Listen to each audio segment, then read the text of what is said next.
ગીર સોમનાથની હિરણ નદીમાં લાંબા સમયથી ચાલી રહેલી ગેરકાયદેસર ખનીજ ચોરીના મામલે સંદેશ ન્યૂઝ દ્વારા અહેવાલ પ્રસારિત કરતા વહીવટી તંત્રમાં ભારે દોડધામ મચી ગઈ છે। આ ન્યૂઝની ધારદાર અસરના પગલે વેરાવળ મામલતદારની ટીમ, ખાણ ખનીજ વિભાગ અને આરટીઓ સહિતનો કાફલો તાત્કાલિક ઘટના સ્થળ પર દોડી ગયો હતો। નદીના પટમાં ચાલતા ગેરકાયદેસર ખોદકામની ગંભીરતાને ધ્યાનમાં રાખી અને સ્થાનિક સિંચાઈ વિભાગના અધિકારીઓને પણ પંચનામું કરવા માટે સ્થળ પર તેડાવવામાં આવ્યા હતા। સરકારી તંત્રને સંયુક્ત ઓપરેશન હાથ ધરી ખનીજ ચોરીમાં વપરાતા જેસીબી, હિટાચી મશીન અને 2 ટ્રેક્ટર સહિતનું લાખોનો રૂપિયાનો મુદ્દામાલ ઝડપી પાડી સીઝ કર્યો છે। ભૂમાફિયાઓ સામે કરાયેલી આ કડક કાર્યવાહી કાયદાકીય કાર્યવાહીથી ગેરકાયદે ખનન કરનારા તત્વોમાં ભારે ફફડાટ વ્યાપી ગયો છે।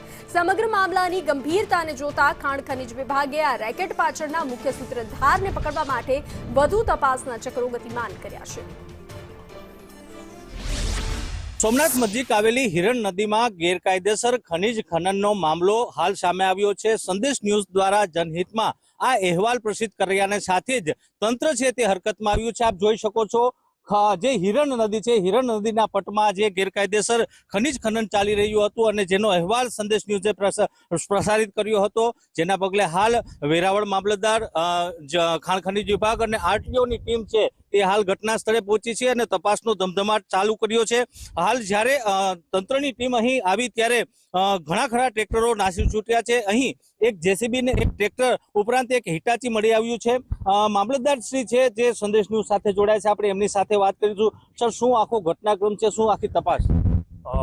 અમને એક જાણ મળી કે હિરણ નદીના પટમાં આ રીતે ખોદકામ થાય છે, એટલે અમે જે સમાચાર મળ્યા એ અન્વયે અમે અહીંયા સ્થળ ઉપર આવ્યા અને સ્થળ ઉપર જોયું તો જેસીબી છે, તો 2-3 ટ્રેક્ટર છે, જેસીબીથી ખોદકામ થાય છે અને બ્રેકેટ પેલું બ્રેસથી ખનીજનું ખોદકામ થાય છે, બરોબર છે। એટલે અમે ખાણ ખનીજ ખાતાવાળાને પણ બોલાવ્યા છે, સિંચાઈવાળા એ પણ આવી ગયા છે, સિંચાઈવાળા પહોંચે જ છે, બરોબર।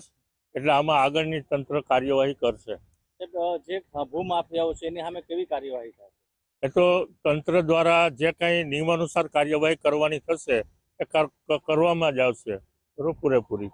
ચોક્કસથી આપણે જોયું તે પ્રમાણે મામલતદાર શ્રી સંદેશ ન્યૂઝ સાથે જોડાયા હતા। જે કોઈ ભૂમાફિયાઓ છે તેની સામે સખત કાર્યવાહી કરવા માટે હાલ તંત્ર દ્વારા કાર્યવાહી હાથ ધરી દેવામાં આવી છે।